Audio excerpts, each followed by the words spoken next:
Hey guys, welcome back to Woods Tree Farm. I just visited the local mulch yard and I was able to pick up 6 totes from them at just $10 a piece, which is a great deal in my market.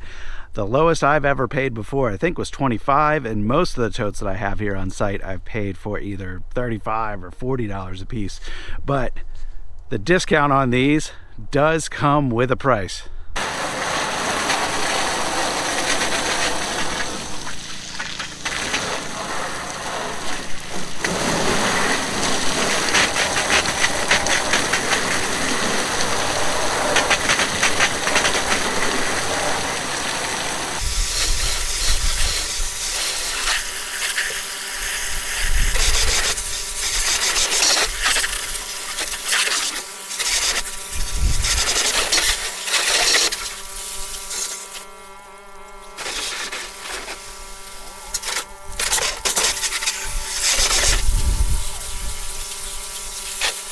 These totes were used to store mulch dye in, and they are an absolute mess. And I thought by hosing them off with my water pump using water from the pond and 2-inch lay flat hose, that would have cleaned this up pretty good. But if you look, it is still a mess.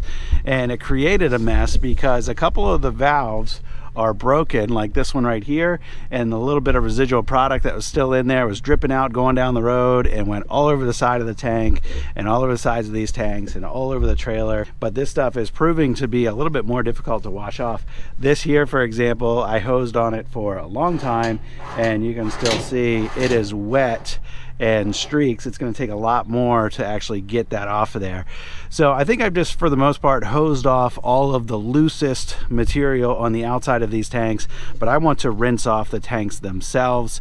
And for that, I'm going to unload the tanks and hook my hose up directly to the valve on the tanks, fill the tanks up completely and let them overflow, and hopefully that will get a lot of the material out of there, and then I won't have as much of a mess to deal with when it comes time to disposing of these tanks. So let's get moving.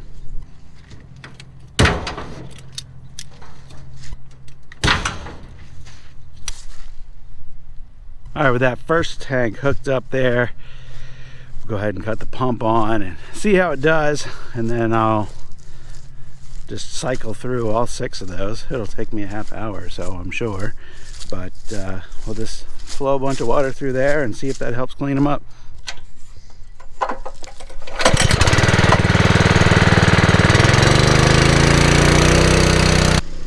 So I'm waiting for that to fill up and rinse out. We'll go ahead and unload everything else so they'll be ready to go to get those rinsing as well.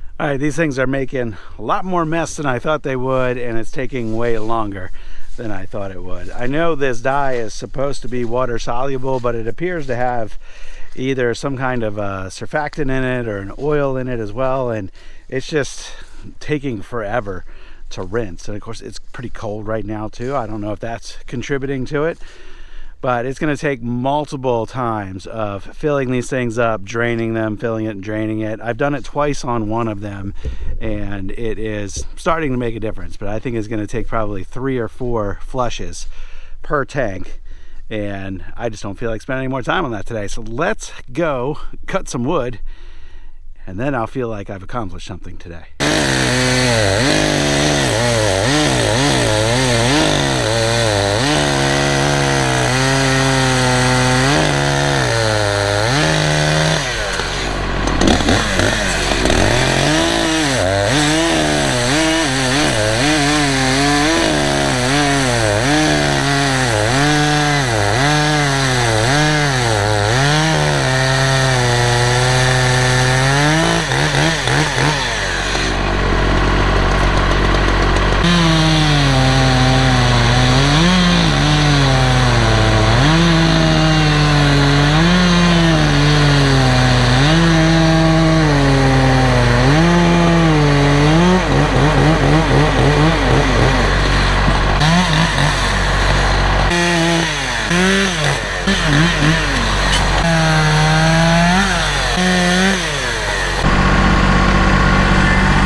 gotta head out soon to pick up one of my kids from an extracurricular thing. But what I'm trying to do every day that I'm here is either cut some wood or split some wood, or both if I'm lucky. So I added to a pile of blocks that I had over there, and now I just wanted to show you what we got here, which is 3 log loads now from triaxle dump trucks. The last one that we got, this one here, looks really good. This is all white oak and red oak for the most part, and the last load that we got had some oak, had more gum in it than I wanted, and then there was the one that I showed you the other day.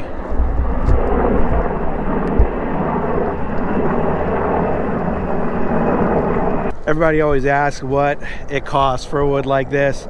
I've gotten wood now from 2 different guys this season. The first loads were $500. The second loads are $450, and the guy who brought the second load, or the most recent load, is one that I dealt with in previous years, and I actually, based on what I've seen so far, like his wood better, and he also tends to stack his truck up to the max. He actually sent me a picture, here it is, the other day as he loaded it and was getting ready to head in my direction, and you can see that truck is just filled up to the max, and that's the way I like to see it. And if all of his loads are this quality, which most of the time they are, this is just phenomenal firewood. So I'm going to be ordering a bunch more from him. I think I'm trying to get like 40 or 50 cords worth of logs here, and then just try to, you know, bang on that for the next 2 months or so. So I've got a little pile of blocks on the ground that I've been adding to a little bit here and there. I did come up here and split the other day and fill a couple crates. Didn't film any of that, but that's kind of what I'm doing. I'm going to keep a pile up here that's just for restocking the crates, and then I'll haul some logs or some blocks back to the bin and split back there where I showed you guys the other day in another video. So I'm basically just using my crates as my wood that I'll cycle through my kiln, and then the big bin out in the back of the field is what's going to be out in the open air, seasoning all year long and ready to sell for next winter. But now, got to put the tools away, head out. Thanks for watching, guys. I'll catch you on the next video. Bye-bye.